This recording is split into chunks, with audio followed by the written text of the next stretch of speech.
Next up, we have a really special panel. First, we have Mitzi Perdue. She comes from two business families, the Sheraton Hotels family, and also the Perdue Farms behind like the chicken products family. She has an amazing, gentle demeanor, but she's actually a lion behind that. So she's doing a lot of work, and she's a champion against human trafficking. I'll actually pass it on to her to introduce Eric because she's an amazing speaker, so I won't like take more from her time. But Eric, I respect him a lot. He's a no BS man, and he's a trustee on Denison University's trustee board.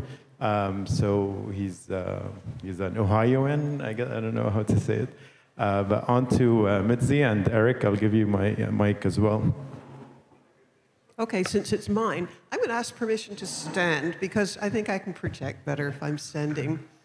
I want to share with you, my topic is going to be, it's a real downer, but I'm not going to leave you down. 60 seconds of down, maybe 3 minutes of up. I want to talk to you something that may be surprising to some of you. Would it be shocking to you to know that in human trafficking, that it's the largest source of criminal revenue in the world? It's a $150 billion a year industry. The average girl who is sex trafficked starts at age 14, and her life expectancy is 7 years. During those 7 years, what's going to take her, because she will be dead before the end of 7 years, what will take her is drug addiction, overdose, disease, or possibly murder for her organs. Okay, that's about as dark a subject as one can possibly have. But I would like to share with you an effort to try to make a dent in this. And I don't know how many of you remember your ancient Greek mythology, but there was a creature called the Hydra. The Hydra ate human beings. It had many heads. And somebody who would try to attack the Hydra, if you cut its head off, 2 more would grow back. And to me, that's the metaphor for human trafficking.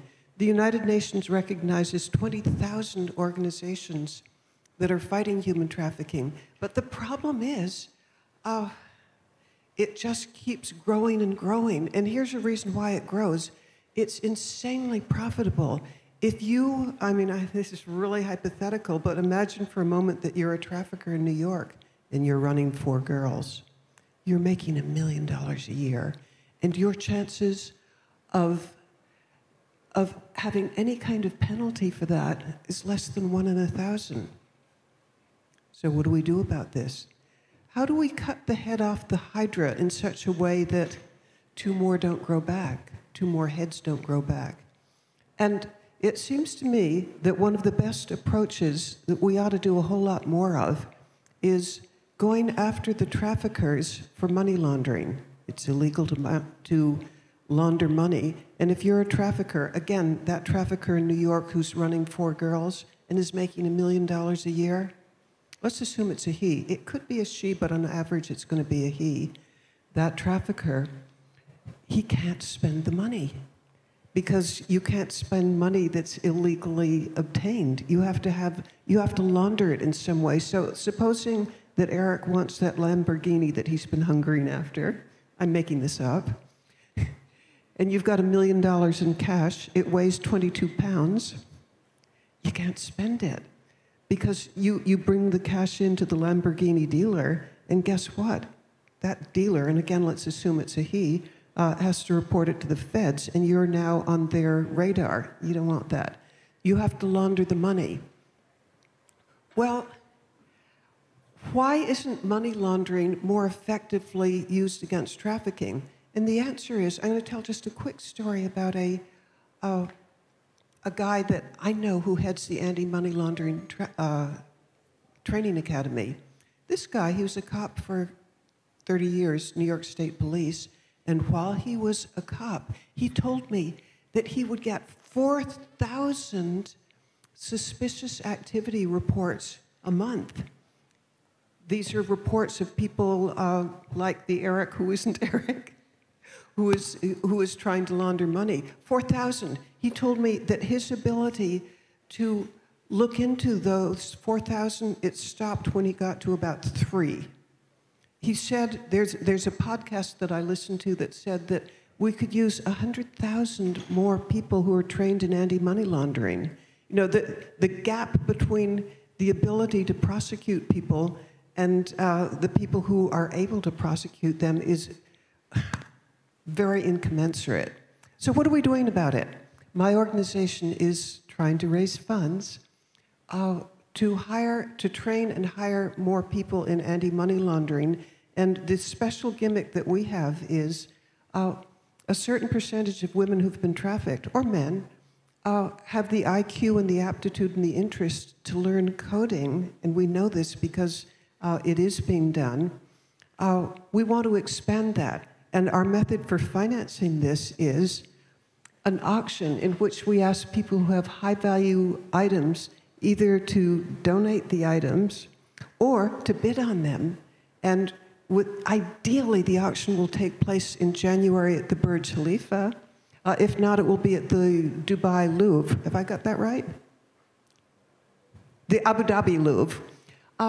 If we can I want to go through them very quickly because I figure I've got like 30 seconds left. One of the items that's going to be put up for auction and that's been donated is a diamond and sapphire necklace. Let me have another one. An emerald from the Atocha, sunk in 22? And another, let's just gallop through them. Another one, another one, another one, another one. And if this interests you and you'd like to know more about it, text WIN, W-I-N, to 55312. And thank you very much, everybody.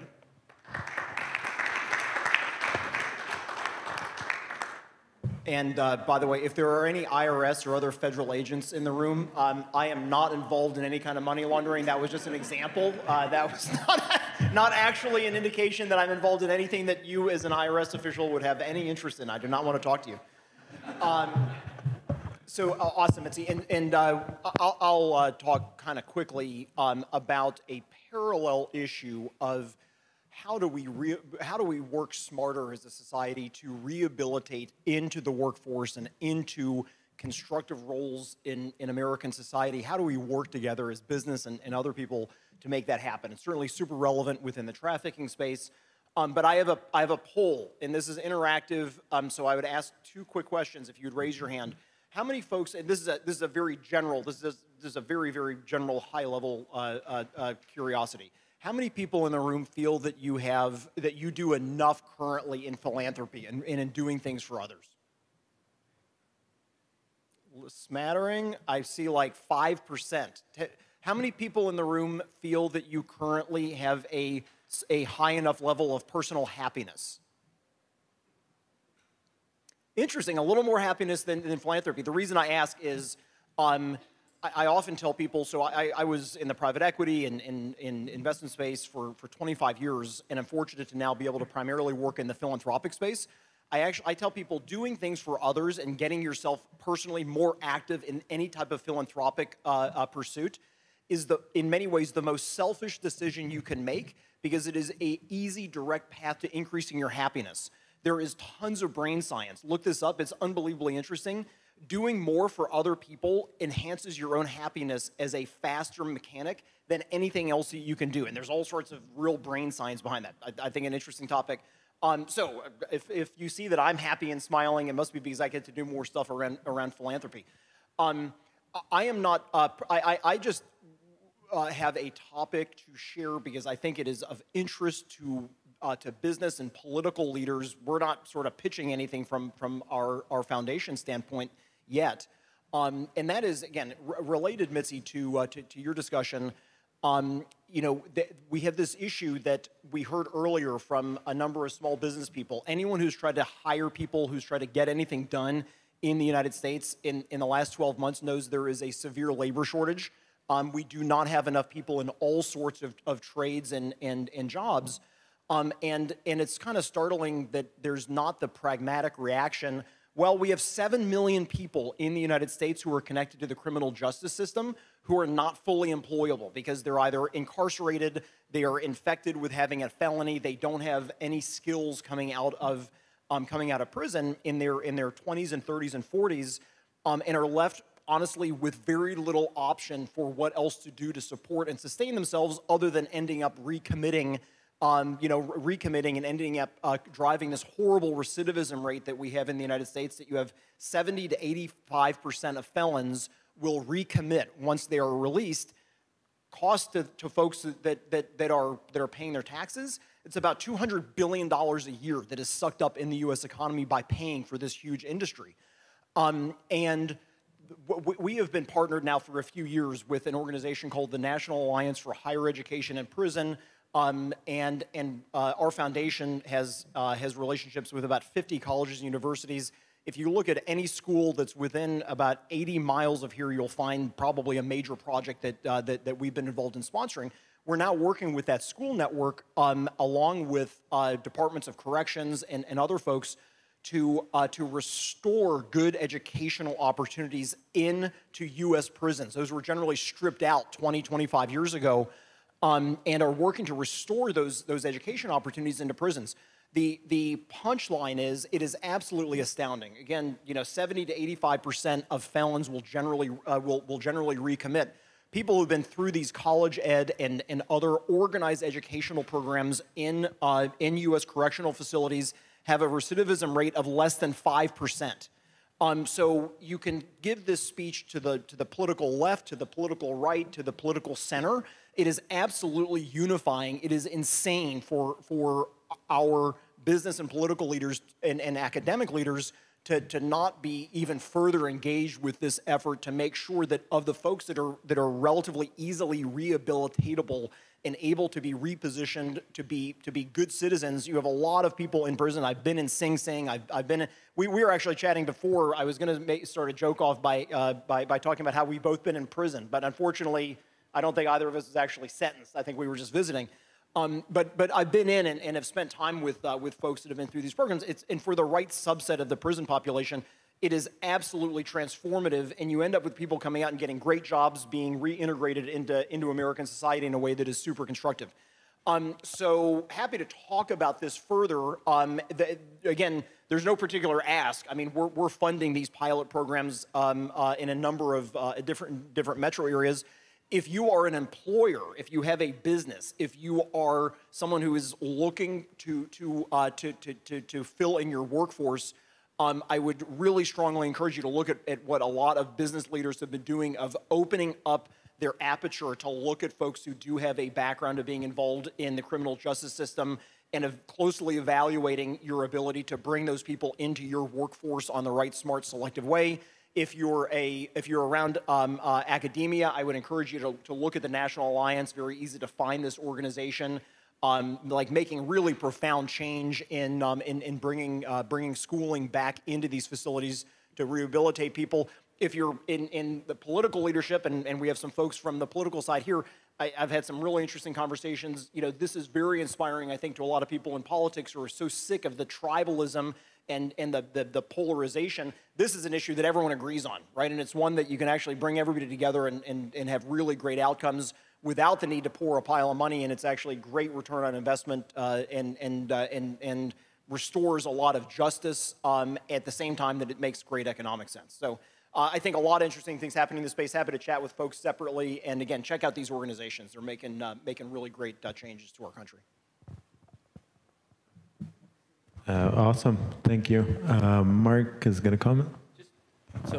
Before we transition, you're absolutely right, Eric. And what we want to do is not raise any money for you yet, but really the interconnecting. We're going to put our shoulders behind these two issues, among others, and we're going to have not just a panel, but a summit and actual, action plans to support what they're both leading. So, really appreciate it. Come join our 361 firm community of investors and thought leaders. We have a lot of events created by the community as we collaborate on investments and philanthropic interests. Join us.